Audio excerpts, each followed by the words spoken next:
Bom, pessoal, boa tarde. Hoje a gente vai começar a trabalhar o capítulo 2.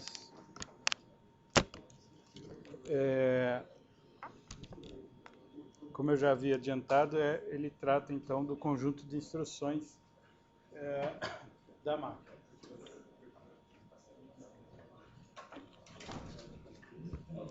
Então agora a gente vai trabalhar para entender como é que o software se comunica com o processador. Qual é a linguagem que ele tem que falar com o processador para que este faça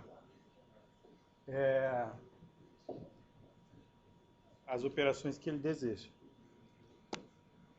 Então, o conjunto de instruções nada mais é do que o repertório de instruções que o processador sabe executar.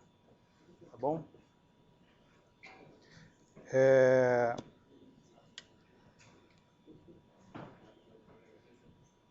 Isso varia de processador para processador.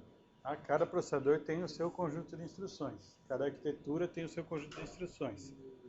Porém, se vocês forem analisá-las, vocês vão perceber que elas têm muitas características em comum, né? Porque os processadores são projetados basicamente com os mesmos objetivos, né? Que é funcionar o mais rápido possível, consumindo o menos de energia possível, etc. Então, acaba que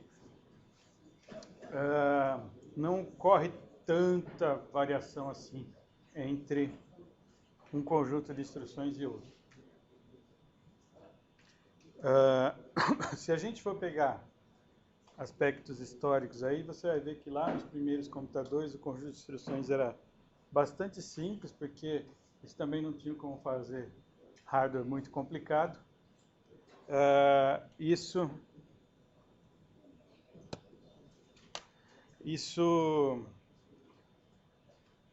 foi evoluindo, né? Mas, como eu vou comentar ao longo aí da aula e das próximas aulas, existe alguns ganhos, né, em você tentar manter a coisa o mais simples possível. Tá? Então você acrescentou muitas coisas, lógico que os computadores de hoje têm muito mais poder do que os de 30, 40 anos atrás, mas tentar manter o conjunto de instruções simples acaba, no fim das contas, facilitando o projeto do hardware. Então isso é um dos princípios que se usa até hoje.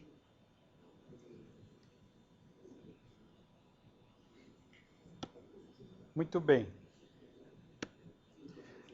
Então, a gente está seguindo aí o livro do Heinz Peterson, né, e ele usa o MIPS como o exemplo de arquitetura para trabalhar o conjunto de instruções e para trabalhar ao longo do resto do livro também. Tá?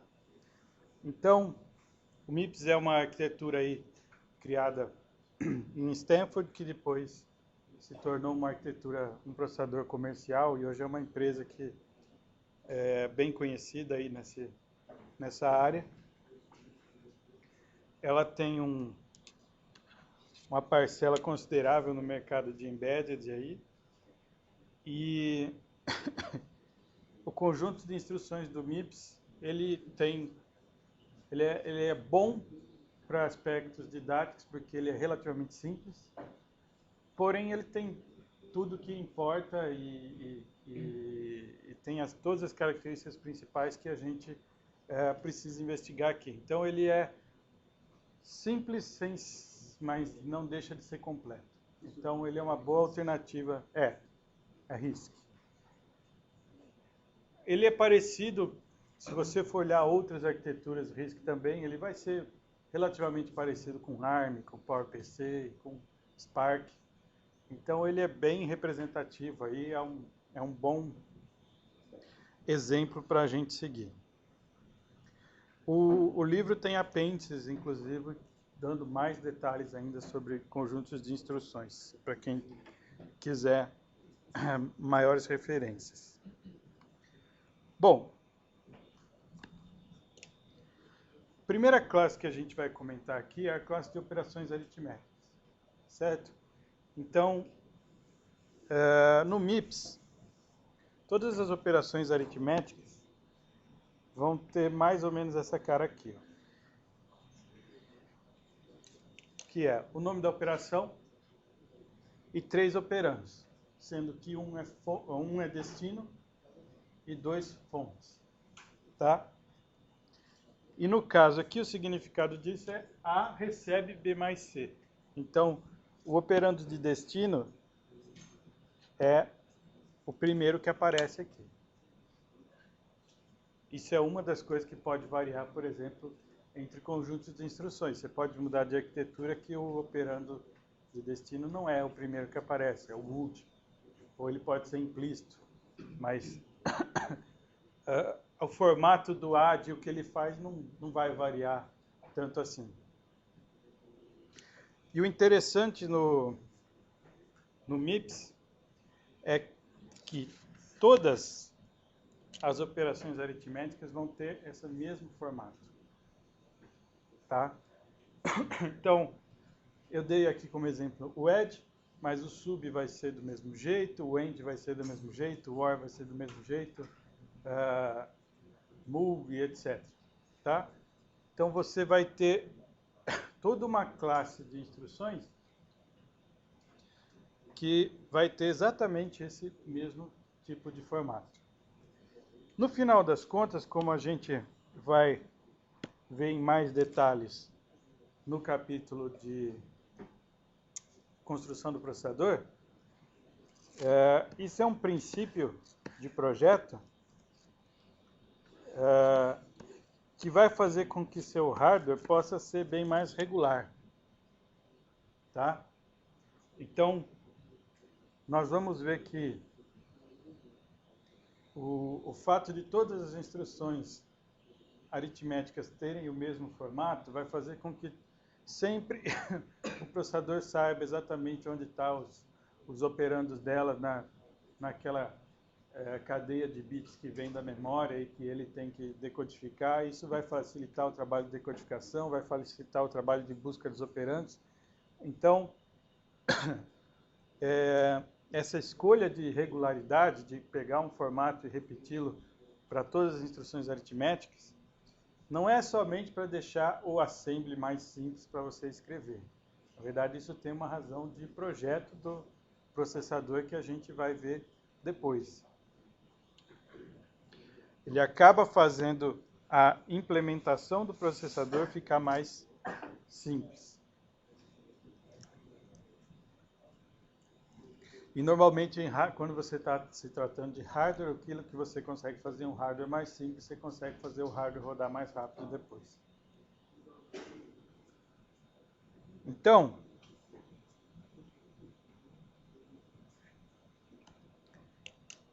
aqui está um exemplo de código onde você teria instruções aritméticas.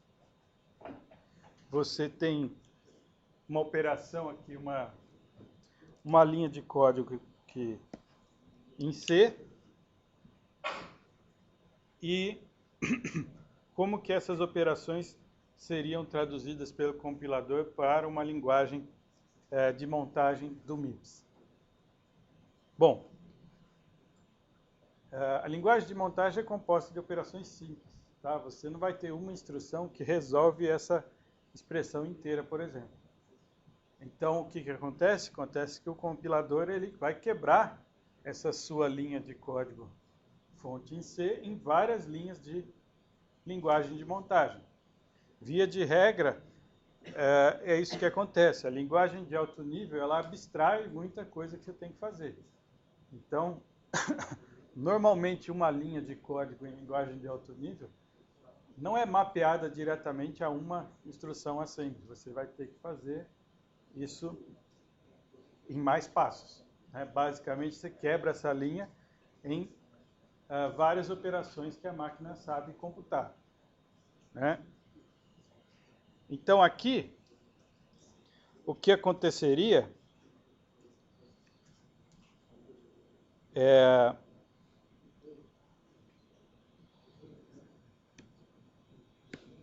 seria que o compilador representaria essa expressão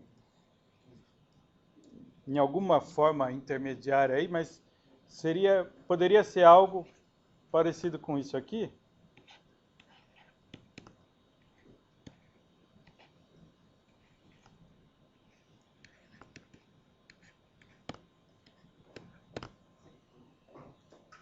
Isso é o que ele teria em mãos. E aí, para gerar o assembly, o que ele tentaria fazer é ver qual é o conjunto de instruções da máquina para a qual ele está compilando e tentar escolher pedaços dessa árvore que representam o trabalho que é feito por uma instrução. Então, nesse caso aqui, ele poderia escolher isso aqui, porque ele conseguiria identificar que isso é o equivalente a um add. E ele faria a mesma coisa com esse daqui, e depois identificaria que isso aqui é equivalente a um sub. E, no final das contas, você teria esse código que está aqui ao lado sendo emitido pelo compilador. Então, você não faz aquela sentença de código-fonte toda de uma vez no processador. Você não tem como. O que acontece é um processo de tradução, mais ou menos nesses passos aqui, falando em bem alto nível, para gerar o código MIPS, no nosso exemplo aqui, né, para essa expressão. Então, você precisaria de 3 instruções para conseguir computar o resultado aí que você está guardando na variável f. Né? Então, você acaba tendo que guardar 2 valores intermediários, que são as 2 somas, e depois fazer a subtração. Você só consegue fazer uma operação por vez. Aqui ainda está um pouquinho simplificado essa sintaxe do assembly. Por quê? Porque ele está usando as variáveis do programa no código assembly. Né? Você vê aqui o F, o I, o J, nome de variável temporária. Então, na verdade, não é isso que aparece aí. A gente vai ver já nos próximos slides que os operandos dessas instruções, eles têm que ser registradores. Né? Não vai ser diretamente o nome da variável lá no código-fonte que você usou em C.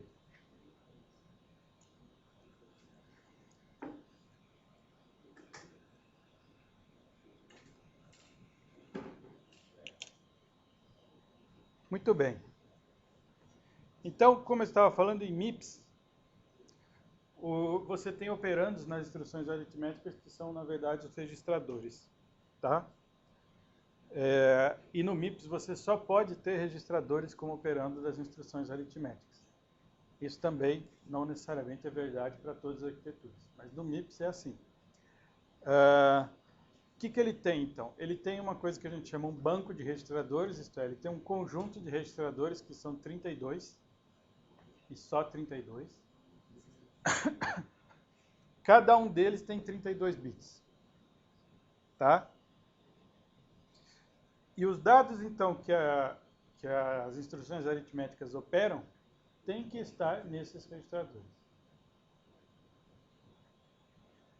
Muito bem.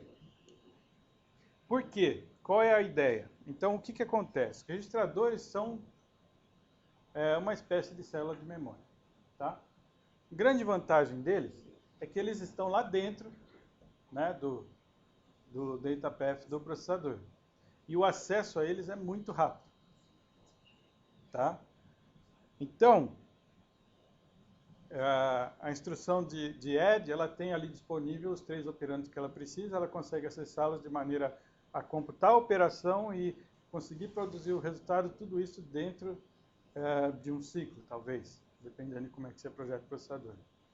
Então, registrador é uma memória que fica lá dentro do processador e é muito rápida. Ela fica muito próxima das unidades funcionais, as unidades de processamento mesmo.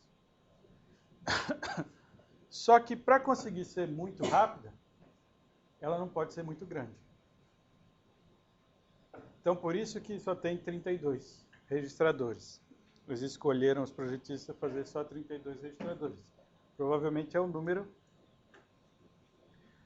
redondo, né? Porque em computação, o número redondo é potência de 2. É um número onde eles tinham um compromisso bom entre tamanho do banco e velocidade que eu conseguiria acessá-lo tanto para escrita quanto para leitura. Tá? 32 bits é o tamanho do registrador e é o tamanho da palavra no MIPS. Isto é um tamanho que aparece muito. E, bom, até pouco tempo atrás era o tamanho comum dos inteiros numa máquina. Então, pensando aqui numa máquina de 32 bits, é isso que está acontecendo aqui. Você tem registradores de 32 bits. Ui. Existe uma definição de tamanho de palavra para o processador que não seja do tamanho dos registradores? Eu acho que tem máquinas que têm registradores maiores do que a palavra, para caber, por exemplo, um double dentro. Mas aí a palavra é o quê? Mas, mesmo assim, sempre você vai conseguir operá-lo do tamanho da palavra. Então, tem máquinas que podem ter um registrador que tem 128 bits. Mas, na verdade, você consegue acessá-lo como se fosse 2 de 64. E, às vezes, você precisa de 128 de uma vez só, porque você faz muita conta. Então, ele deixa você acessar como 128 também. Mas, provavelmente, a palavra da arquitetura é 64. Tá? E pode ter a mesma coisa para 32 e 64, coisas do tipo. Mas a palavra é aquele tamanho que é muito comum. E o registrador tem que ser desse tamanho, né? Então, normalmente, ele é do tamanho da palavra. Bom, os registradores no MIPS, então, ficam num banco de 32 e são numerados de 0 a 31.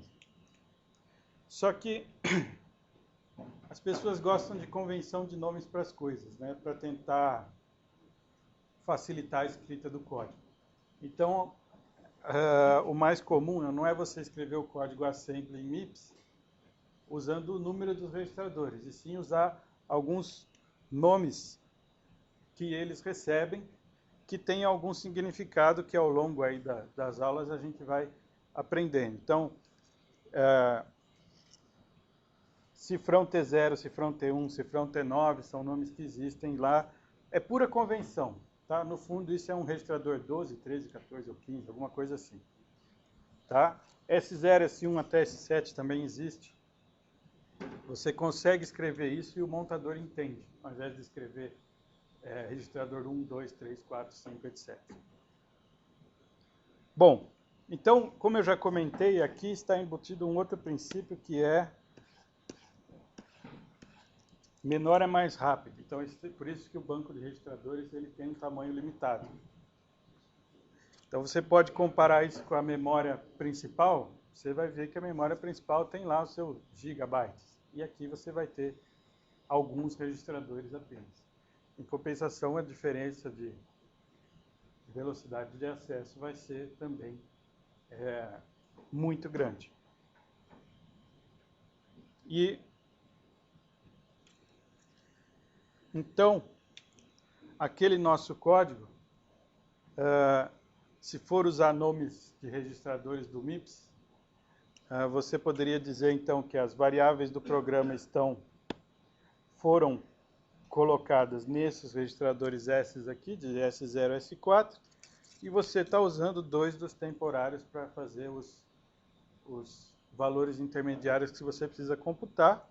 E aí sim, esse código aqui, agora ele tem uma sintaxe de código assembly MIPS. Tá? Então, sempre você escreve cifrão para registrador no assembly do MIPS.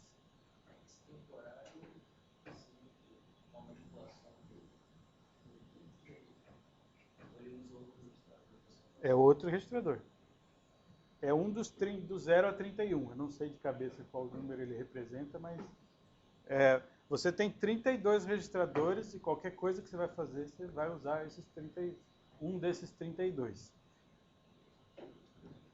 Certo? Então,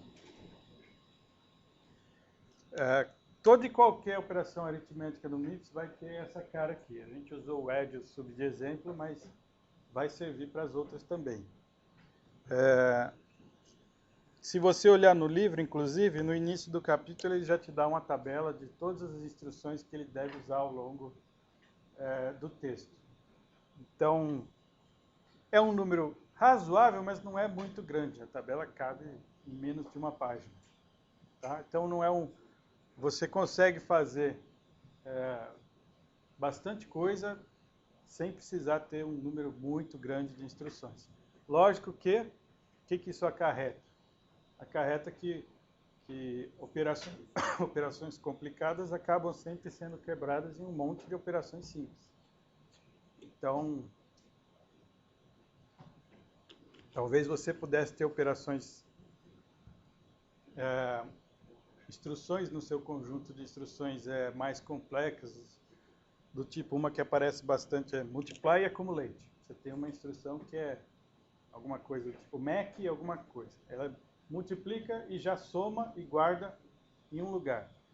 Né? Isso aparece muito em processadores de sistema embarcado, porque é uma operação muito comum em computação de filtros e etc. Produto interno, né? Essa coisa o pessoal de telecom que tem que fazer aqueles filtros de linha, etc., implementa muita operação que acaba caindo nisso. Então, é uma instrução que aparece muito em processadores, já no conjunto de instrução de processadores dedicados. Aqui no MIPS você não vai ver nenhuma que faz muita coisa numa instrução só. Tá? Vai ser sempre instruções mais simples. Logo aqui, para você multiplicar e acumular, você vai ter que fazer uma sequência de instruções de multiplicação e adição.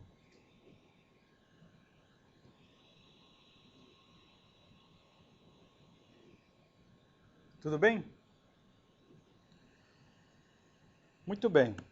E como é que fica, então, operações se o dado não está em registrador e sim está na memória?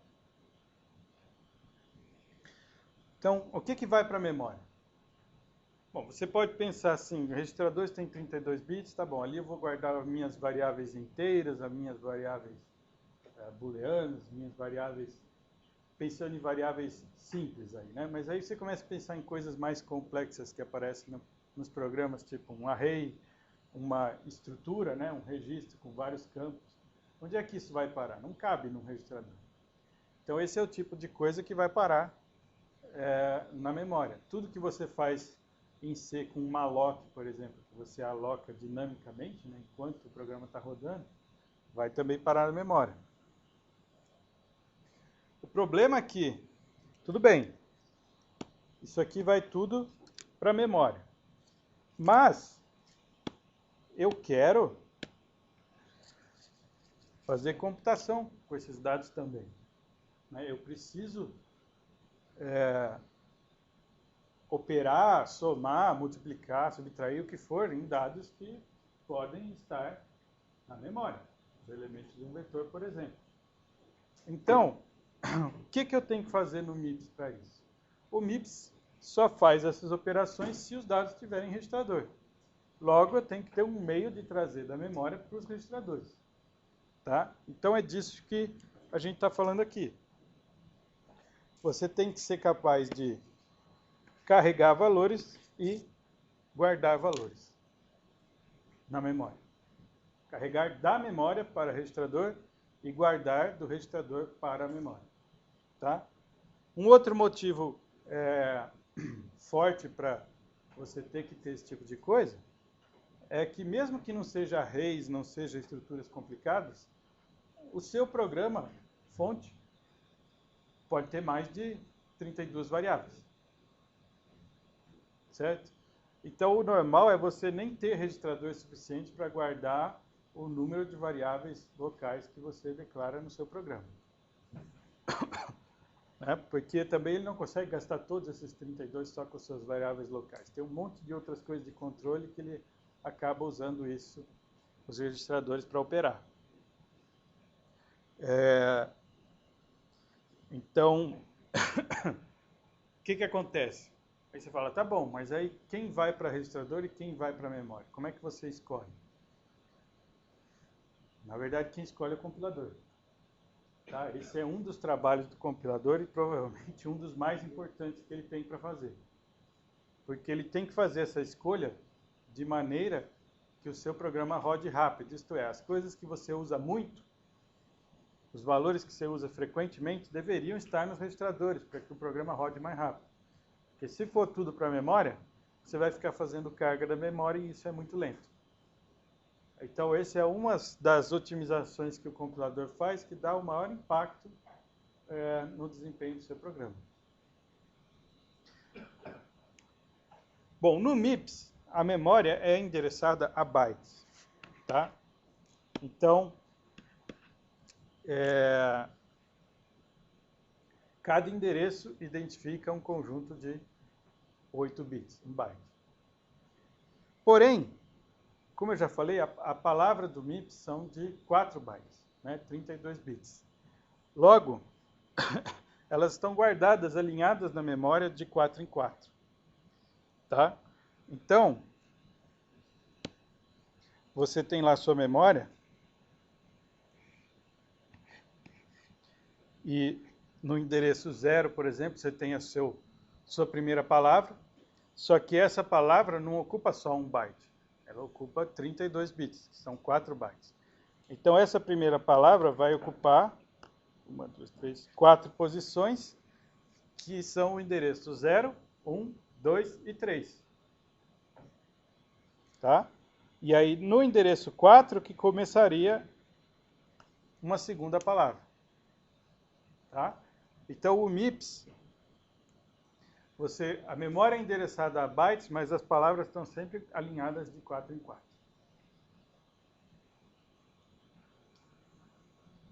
E ele é Big Endian aqui, né? Vocês já ouviram falar disso? Isso é novidade para alguém? Porque Little Endian e Big Endian é só a maneira como os bytes estão ordenados na memória, né? Então, se você tem aqui o seu byte 0, 1, 2 e 3, né? E você pega o seu número e escreve, o byte mais significativo, estando aqui, você é o quê? Little ou Big Endian? Big Endian, tá? Então, o endereço 0, 1, 2, 3, mais o byte 3, o byte 2 e o byte 1 e o byte 0 do número escrito em binário. Tá? O byte é, para vocês, mais significativo para o menos significativo, certo? Do bit mais significativo para o menos significativo. Se você está armazenado desse jeito, que o endereço 0 da memória está aqui, você é Big Endian. Se está ao contrário, você é Little Endian. Tá? Isso não faz diferença quando você lê tudo, porque já transforma e já chega certo. Mas se você quer pegar um endereço de um pedaço de uma palavra, aí você tem que saber em qual mundo você está.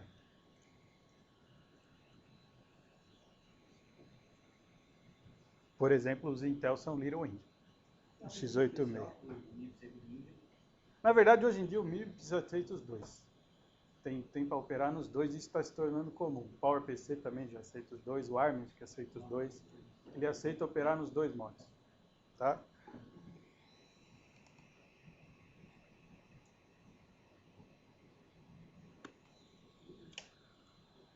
Então, um exemplo de código em alto nível e de código Assembly equivalente no MIPS. O que eu estou fazendo aqui? Eu estou fazendo uma operação de soma, porém, um dos operandos é um elemento de um vetor. Né? Logo, esse cara está na memória. Então, eu não tenho como escrever diretamente um add usando esse dado, porque no MIPS isso não é possível. Eu não acesso dados da memória para fazer operações aritméticas. No Intel, por exemplo, você consegue. Você tem instruções que mexem com o endereço de memória e fazem a conta direto.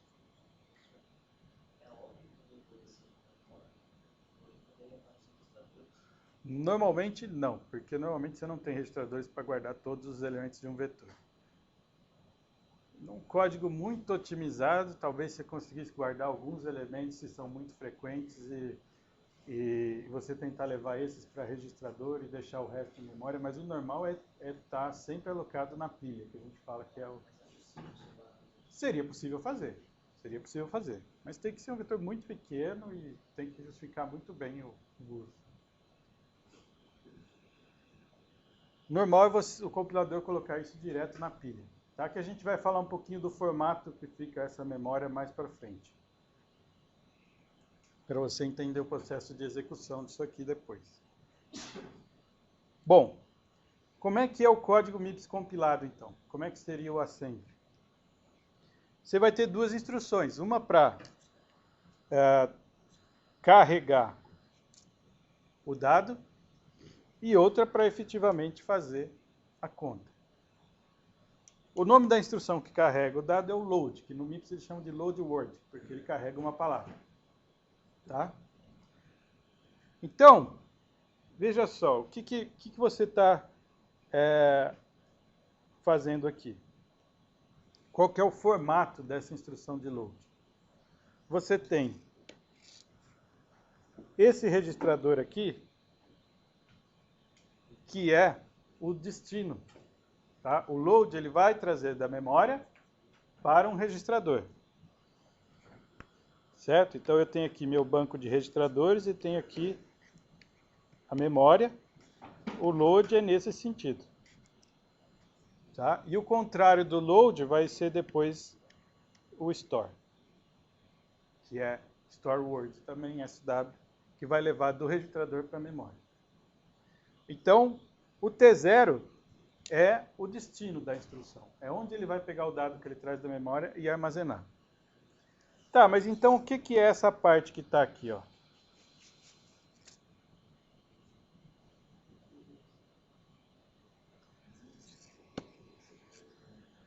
Então, lembrando lá de MC102, né? MC102 falou de ponteiros, provavelmente, no final, talvez. É essa ideia que está aqui, tá? O que você está fazendo? Você tem a sua memória, e em algum lugar dela começa o array A, né? O compilador escolheu um endereço para armazenar o array A. Então, suponha que é aqui. Tá? E aí você vai ter 1 byte, 2 bytes, 3 bytes, 4 bytes. Tudo isso aqui é o quê? É o A0, certo? Então, o A1, onde é que ele está? No endereço A, aí no endereço base do array, mais 4. Certo? Então, essa parte da instrução de load aqui, o que ela está fazendo? Está pegando o conteúdo do registrador S3, somando 32. Por que 32?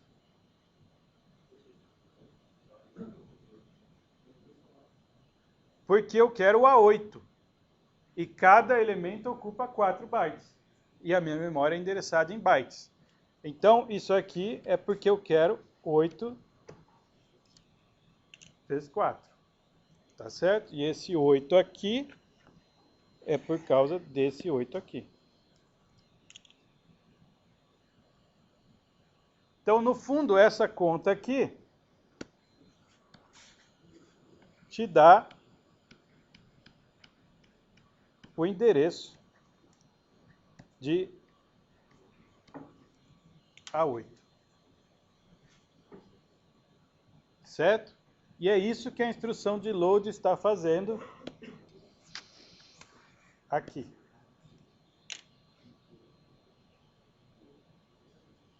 Oi. Sim.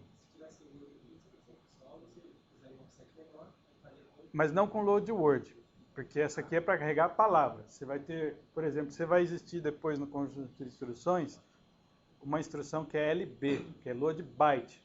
Aí você dá só o endereço já de byte em byte.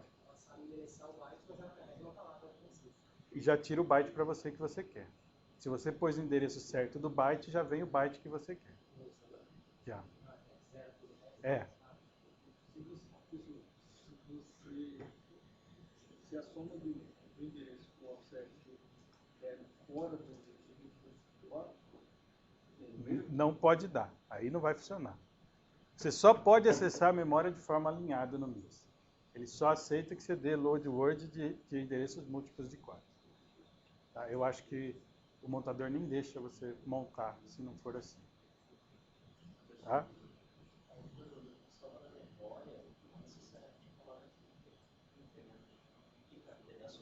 Não. Palavra não. Palavra são 4 bytes consecutivos sempre. Os elementos, normalmente, um vetor ele aloca um espaço consecutivo para dar ele. Se não for, aí o compilador tem que gerar o código ajustando isso. Você, na mão, não faria isso. É bem mais difícil de controlar. Então, por que eu nunca precisei me preocupar com isso? Eu programo em C já faz um tempão, sempre faço A8 e funciona. Exatamente por você estar programando em C, ou em Java, ou em qualquer outra linguagem de alto nível. Isso foi escondido de você. Tá? Mas é assim que a coisa funciona na linguagem de montagem.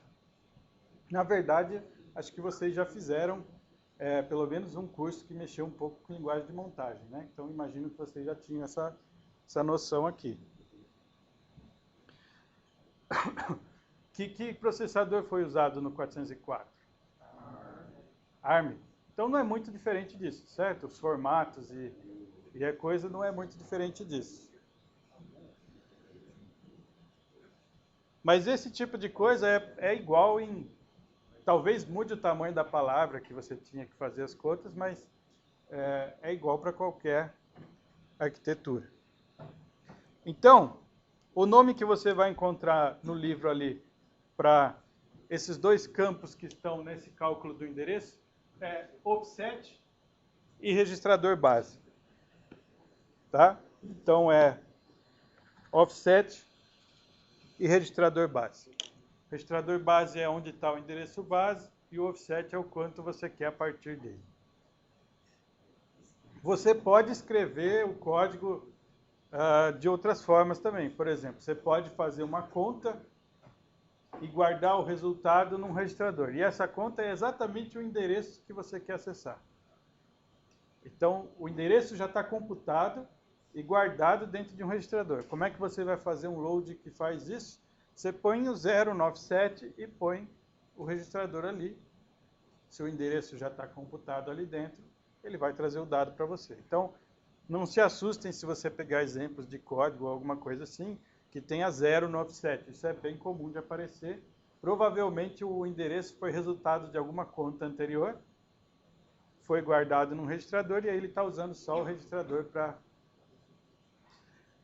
para o cálculo de endereço no load, na carga. Certo?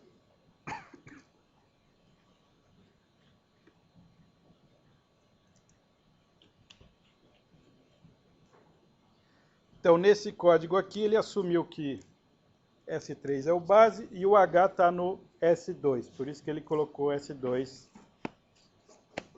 aqui, depois. E o G ele está assumindo que está alocado no S1.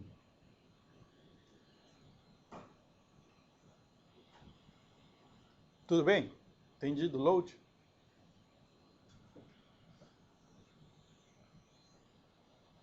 Então veja que aqui é um formato um pouco diferente de instrução. Né? Eu falei que era aquele formato para as aritméticas. Isso aqui já não é uma instrução aritmética. Ao todo, na verdade, vão ter 3 formatos. Vai ter esse aqui, aquele da aritmética e mais um que é usado em instruções de salto. O que é muito pouco. Você pode pegar outras arquiteturas aí e vai ter um monte de formatos diferentes, pode ter conjunto de instruções bem complicados. Quando os alunos começam a falar que já foi muitas instruções, que ele já não consegue mais guardar, eu sempre dou um exemplo de um processador que eu trabalhei alguns anos atrás, que ele tinha 62 tipos de load. Então, quando eu digo que pode ficar complicado, é mais ou menos por aí que eu estou falando. Você ter 30, 40 instruções no total é muito simples.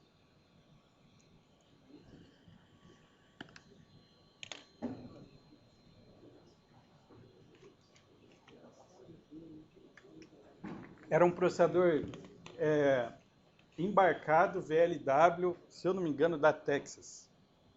Tinha um monte de formatos de endereçamento, que são formatos de cálculo desse endereço. E no fundo dava 62 jeitos diferentes de fazer um load. O manual do conjunto de instruções devia ter mais ou menos uns 20 centímetros de altura. Bom, não precisa ir muito longe. O manual do ISA da Intel são 3 livros. São 3 volumes.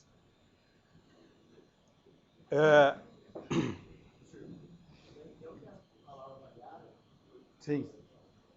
Isso é outra coisa que não vai ter aqui, tá? A pergunta dele é se o Intel tem palavra variável. Na verdade, ele não tem palavra variável, ele tem instruções de tamanho variável. Tá? Aqui a gente vai ver que todas as instruções do MIPS, depois em binário, vão ocupar 32 bits. O Intel acho que tem desde 8 bits até 64, talvez. Tem vários tamanhos diferentes. Então isso aí complica um pouco mais o hardware que vai decodificar a instrução, etc. Aqui no MIPS isso não vai acontecer. Todas elas vão ter o mesmo tamanho por causa daquele princípio de tentar fazer a coisa o mais simples e mais regular possível, tentando acelerar. Bom, outro código em C, tá? A diferença agora para o slide anterior é que a gente está armazenando num elemento de vetor. Então, esse lado aqui é o mesmo do slide anterior. Tá certo? Então, esse código aqui é o código que a gente acabou de discutir no slide anterior. Então, o que esse código faz a mais? Bom, se você olhar o slide anterior, era G igual a H mais A8. E o G estava alocado em S1, num registrador. Aqui a instrução de add pode escrever. Então, o add diretamente armazena o resultado em S1 e o seu valor já está em G. Você não tem que fazer mais nada. Aqui, A12 tem que receber essa soma do H com A8. A12 é memória também. É outro elemento do vetor. Logo, o add não pode escrever no A12. Então, o que você vai ter que fazer? Você vai ter que pegar o add, gerar o resultado em algum registrador temporário, porém, isso não termina o seu trabalho agora, porque você quer esse valor que foi gravado em T0 lá no A12. Então, como é que eu faço isso?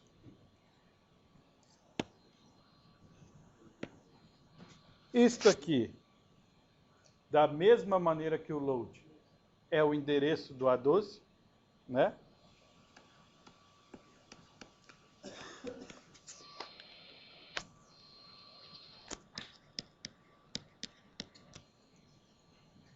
Então, novamente, a base do array A está no S3, e agora eu quero 12 elementos para cima, então eu somo 48. E aí sim,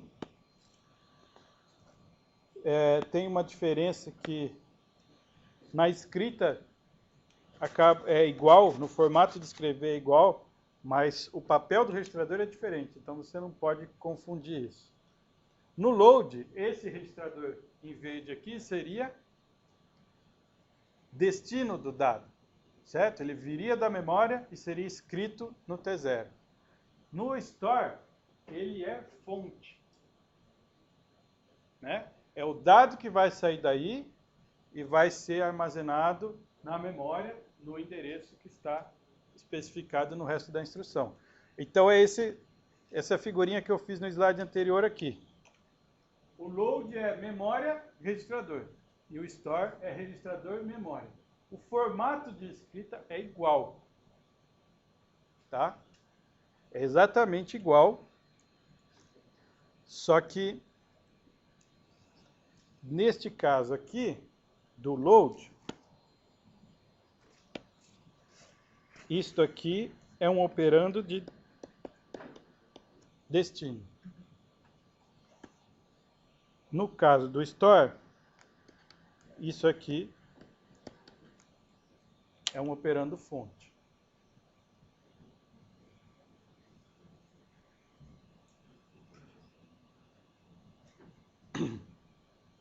Então aqui nós não temos um novo formato de instrução. Nós temos exatamente o mesmo formato, que tinha o load. Por que isso é importante? Porque na verdade isso aqui vai se refletir depois na maneira com que os 32 bits da instrução são divididos em campos. Tá? Mais para frente eu vou mostrar como é que é realmente a instrução em binário. Isso aqui é o assembly. Isso aqui não é a linguagem de máquina, não é os zeros e uns. Isso aqui é o nível abstrato, né? Do ponto de vista de arquitetura de computadores.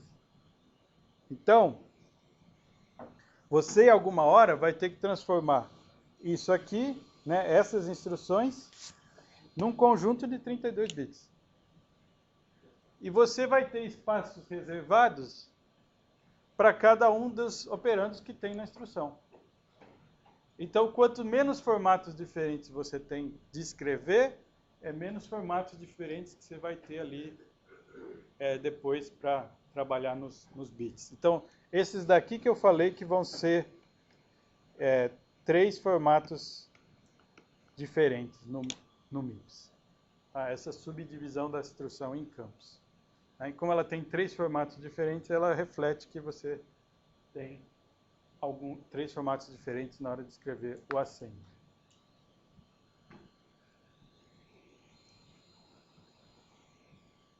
Bom, o montador pode aceitar algumas coisas além disso para tentar facilitar a sua vida, tá? Mas por baixo, no binário, são 3 formatos diferentes.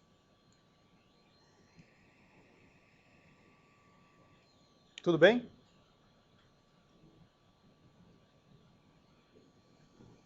Dúvidas? Então aqui tem um slide com os comentários que na verdade eu acabei adiantando, né? Sobre registrador versus memória.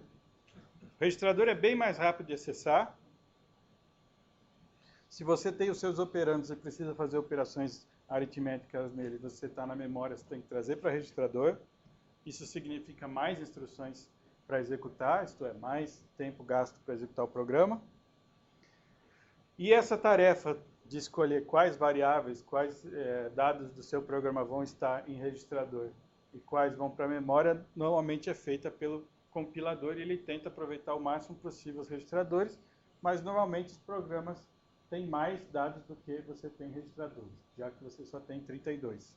Então ele acaba tendo que escolher alguns para ir para a memória. E essa escolha tem que ser feita de maneira inteligente, porque se as coisas que você usa muito frequentemente forem parar na memória, você vai ter um programa mais lento.